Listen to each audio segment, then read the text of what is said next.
Hello everyone and welcome back to another Metalstorm video. Today I'm going to be showing you guys another 1v1 I had, this time with a squad mate of mine, Mr. Gray. Now we are playing priority target, and initially I had planned to go for the target, but then I got the idea to wait and let him go for the target instead, and then I pursue him.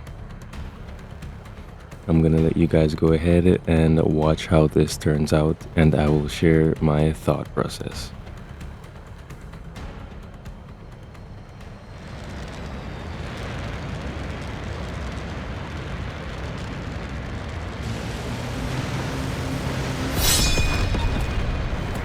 So there you can see, by being patient and letting Mr. Gray go for the target first, I was able to slip in behind him and secure the kill. Once he's out of the way, I was free to pick up the target and continue on gaining the points. So it's good to think outside of the box. You don't have to follow a stricter rule. It's okay to develop new strategies and try new things. There he was pretty close to me on my left side, so I quickly flared and rolled, hoping the missile wouldn't hit. Now I anticipated that he would go vertical and try to go for the target again, but he did a good job there of being unpredictable and went for a loop instead. But me being in the F-16, it was not hard for me to capitalize on that and cut into his circle, securing another kill.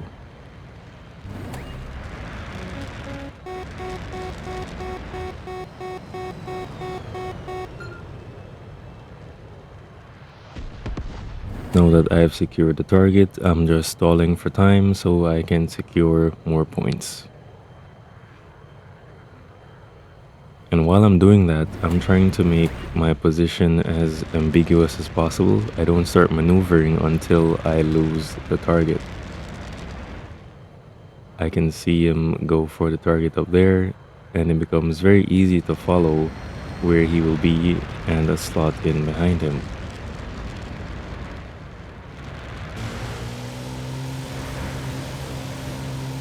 There he does hit the wall. Unfortunate, but I do end up with the target once again.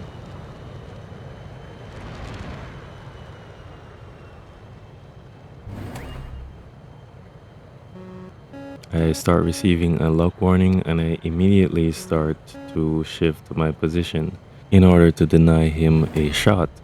Now that I'm about to lose the priority target, I start flying upwards ever so slightly to make him assume that I will be going up. That's my last known position, but instead I curve under the tunnel, and this ends up confusing him as to where I will end up. That is unpredictability at play. I was thinking he was going to commit to a flat turn, but I have to commend him here.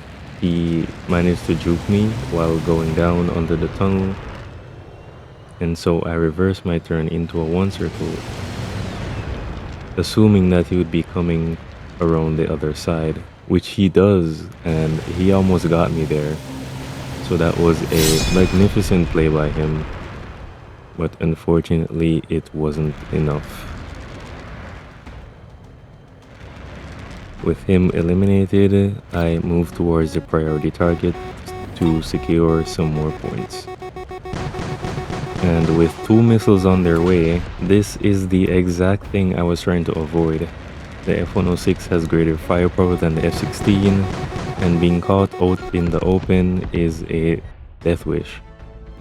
And despite having daredevil turning, my inability to control my speed in that dive while coming down almost caused me to crash. But anyway, I ended up winning that first match. GG's to you, Mr. Gray. That was a good fight. I suppose a piece of advice I could provide would be, instead of trying to go for a close range engagement, knowing that I am in the F-16, what he could have done was use the F-106's missiles to his advantage. He has greater firepower and he could have waited for me to go up for the priority target instead. If that doesn't work, he could draw me out to a different location out into the open where he would have the advantage. Being in a delta wing, he has delta wing braking, and being close to terrain only made my turning better in the F-16 since I had daredevil turning. The turn rates are pretty close. The F-106 has a turn rate of 38 degrees, while the F-16 has a turn rate of 39 degrees.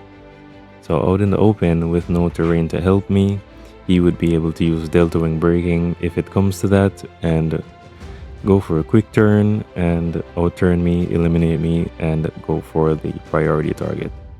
I have to give him credit though for adapting to my strategy and being unpredictable near the end of that fight. You know, I genuinely had to think a little harder and make some educated guesses as to where he would end up. At this point, we were simply discussing what happened during the match and the strategy that I employed, as well as how I was able to consistently position myself in a way that I would end up behind him to secure a gun kill.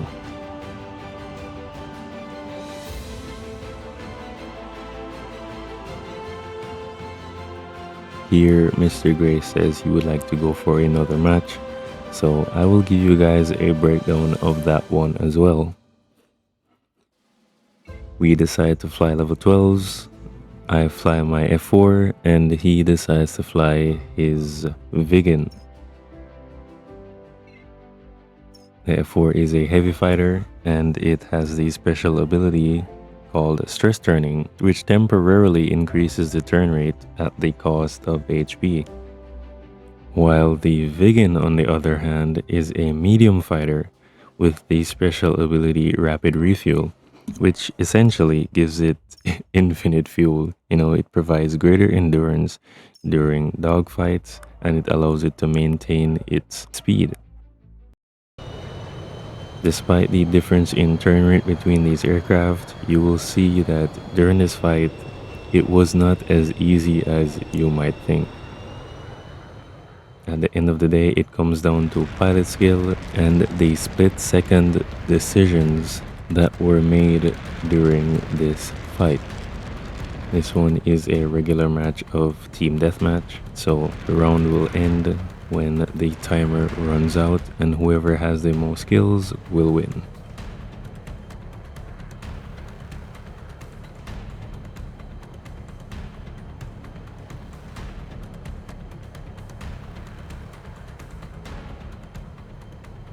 I notice he's off to my right, so I disengage because going for a head-on with the Viggen is far from an ideal scenario, especially with his significantly greater cannon range than mine.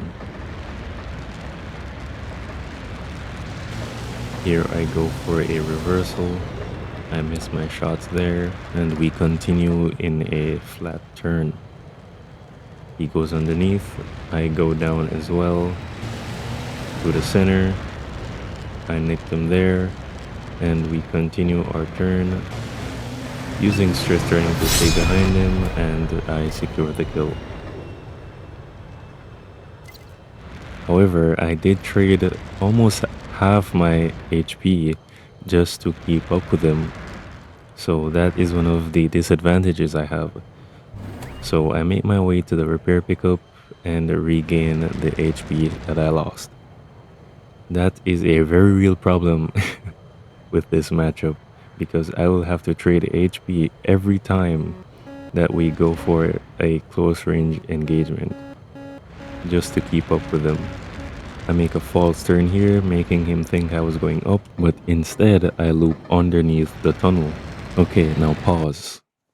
Rewind. Alright, now I want you guys to pay close attention to the shadow that will appear in the top left corner on the tower. Paying attention to simple details like this and the smoke trails is how I'm able to keep track of my opponent.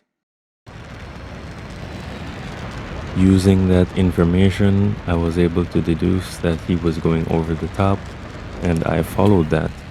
And I decided to wait for him here, and I got some hits on him as he went by.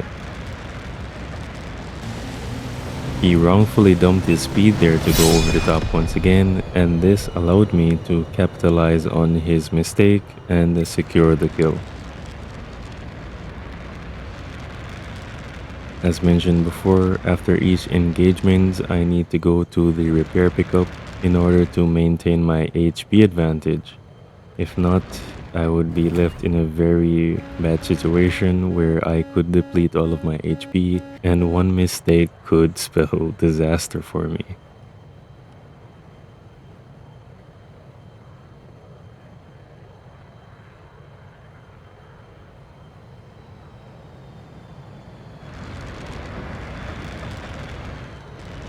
To be honest with you, I did not have a plan when I came over here to the satellites, and that allowed him to catch me off guard for a moment there. I knew that he was behind me, so I went over the top in order to break line of sight and reposition. When he dipped below the satellite there, I really hoped that he would continue his turn, which he did, allowing me to secure a position behind him. I followed the smoke trail and we went vertical. And at this point I started panicking because I saw him slow down and he just almost squeezed me out in front with an overshoot there. But luckily I was able to manage my speed and maintain my position behind him, eventually securing the kill. I really do have to commend him for that one though. That would have caught many players off guard. And luckily for me, I was able to notice that very quickly and maintain closure behind him. The Vigan has reverse thrust, which allows it to quickly bleed its speed while also increasing its turn rate with delta wing braking.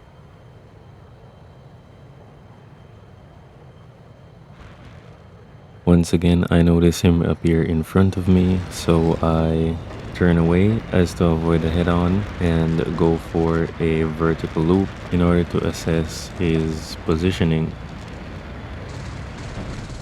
Once again, watching the shadow, I noticed he was above me, so I went vertical once again.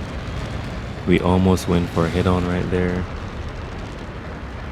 I saw him go underneath, and instead of following, I stayed above, and unfortunately for him, he ends up crashing right there. What I would have recommended he should have done was, instead of going vertical once again, he could have chosen to make a loop underneath the tunnel as to break that predictability. He allowed me to predict that he was going to end up on top.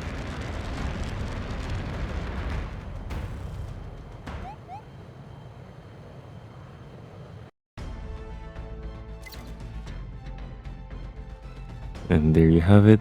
The match ends. GG to you, Mr. Gray.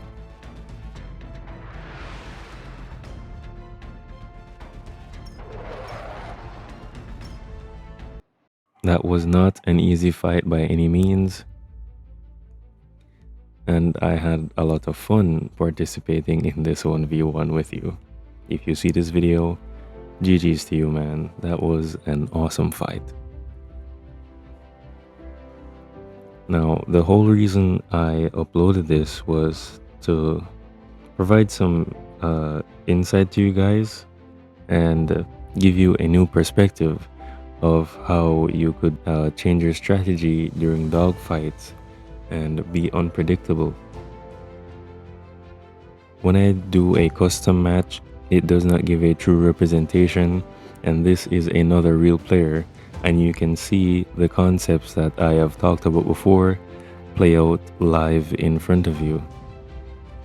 While I can't teach you everything, I can't teach you to be the best pilot in the game, I can provide you with this information, and hopefully you can apply it and maybe develop it in your own way, apply it to your play style, and become a better pilot overall. That is the aim of my videos, to educate you guys and help you to improve, especially for beginners. I know the learning curve in this game isn't linear, so I do my best to provide you with useful information. Anyway, I hope you guys enjoyed this video. If you learned something new, please leave a like and subscribe for more content and to support the channel. I greatly appreciate it. Until next time, bye.